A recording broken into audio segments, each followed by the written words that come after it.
So the Saudi fighters in Afghanistan have enthused Islamic revolutionaries at home. The aim of the Taliban is to set up a revolutionary Sunni state to rival their neighbor, the Shiite Republic of Iran. The Taliban have imposed strict Sharia law, and Afghans are being driven with sticks into the mosques to pray 5 times a day.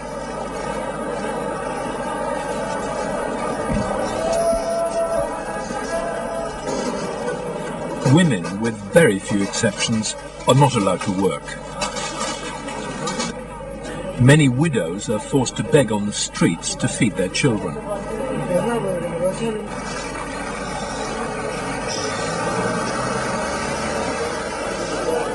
At a restaurant near Kabul's central mosque, I gradually gained the confidence of the Arab intellectual whom I met at the university. And he tells me more about bin Laden.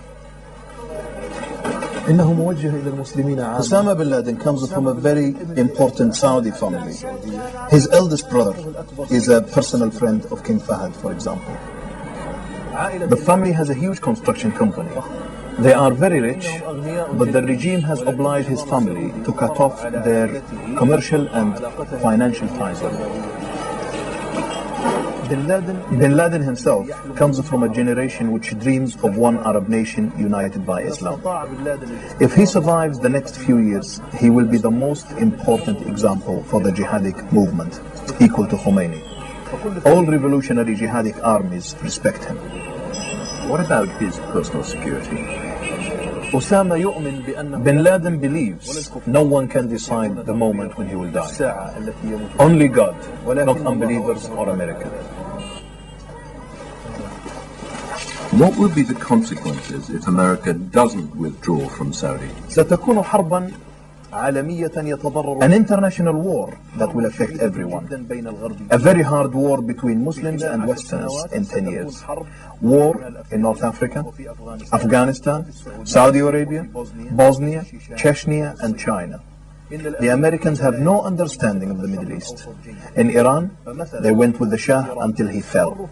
Now, history is repeating itself. I'm asked to go to Jalalabad, close to the frontier with Pakistan. There I must wait for someone who might take me to bin Laden. This videotape has been strung up by the Taliban to express their hatred for television and its power to corrupt. For this reason, it's not easy to film here. I've been told to watch out and tell nobody my plans. I wait for days and begin to think the intermediary will never show up. But at last, he arrives.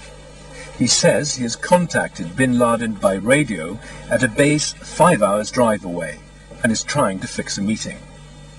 Bin Laden is not prepared for me to interview him on film, however, and it's a great disappointment.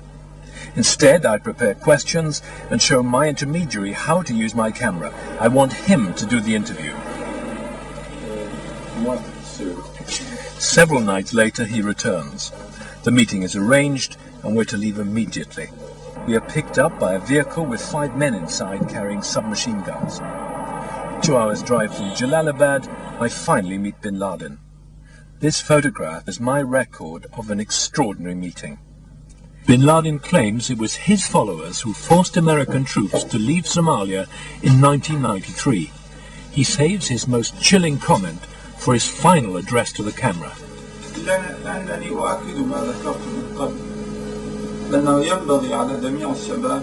I confirm that all the youth and the whole nation should concentrate their efforts on the Americans and the Zionists. Because they are the head of the spear that has been pointed at the nation and delivered into the nation's heart, and that every effort concentrated on the Americans and the Zionists will bring good, direct and positive results.